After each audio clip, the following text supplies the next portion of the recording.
السلاح الأخطر والأصغر في التاريخ الحديث، والذي سيغير كل شيء عن الحرب. سلاح يتسلل بهدوء دون أن يراه العدو، فيدمر ويبيد ويقتل ويسحق كل من في طريقه بقدرات ذكاء اصطناعي خارقة. يمكنها قتل أي شخص وسط حشد من آلاف الأشخاص، أو إبادة كتيبة دبابات عسكرية في ظرف 30 ثانية فقط، أو تدمير منشأة ضخمة أو قاعدة عسكرية فوق الأرض، أو حتى تدمير منشأة عسكرية محصنة تحت الأرض بمئات الأمتار.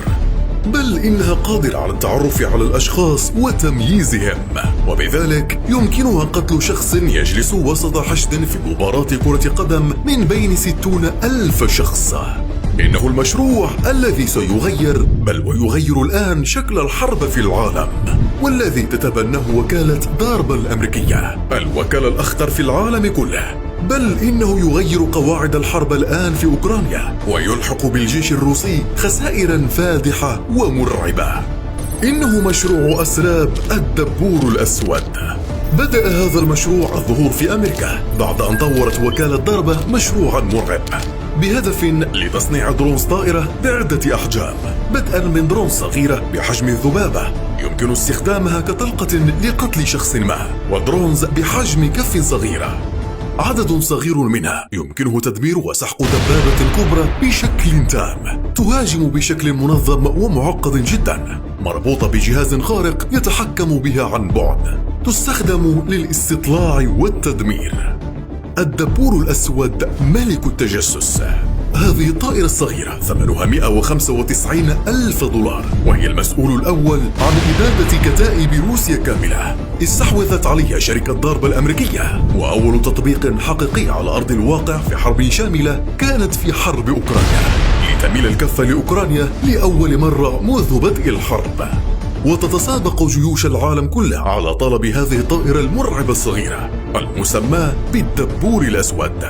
هي طائرة مخصصة للاستطلاع والتجسس بحجم أصبع صغير، ولها جهاز تحكم عن بعد يمكن استخدامه من على بعد 1500 متر.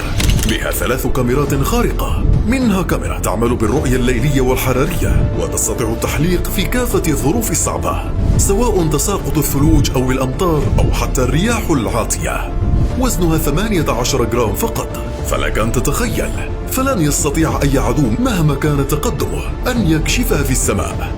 بها نظامان للملاحة، نظام طيار آلي وفيه تحدد مسارا لها عبر خاصية الGPS لتطير وحدها وتتفادى أي عوائق ممكنة، ونظام يدوي تتحكم أنت فيه بجهاز تحكم يدوي وكأنها لعبة بلاي ستيشن أمامك، وتستطيع تغطية مساحة رؤية تصل إلى 1000 متر، وترسل لك على الفور صورا وفيديوهات بدقة فائقة جدا، وتساعدك شاشة التحكم على تحليل الصور والفيديوهات بدقة شديدة، وتستطيع استطلاع طريق الكتائب البرية وتأمينها بالتأكد من سلامتها وعدم وجود أي أفخاخ. فقدرتها على الرؤية الحرارية تستطيع أن تكشف أي أجسام وأسلحة وألغام خطيرة، وتستطيع قطع مسافة كيلو في الدقيقة الواحدة، وتشحن في 25 دقيقة فقط. وأيضا تستخدم لكشف نقاط تمركز العدو مثل ما فعلت أوكرانيا في حربها مع روسيا، فكانت تستخدم هذه الدبابير لاستكشاف نقاط تمركز الروس، ومن ثم يتم تحليل الصور واستكشاف نقاط الضعف.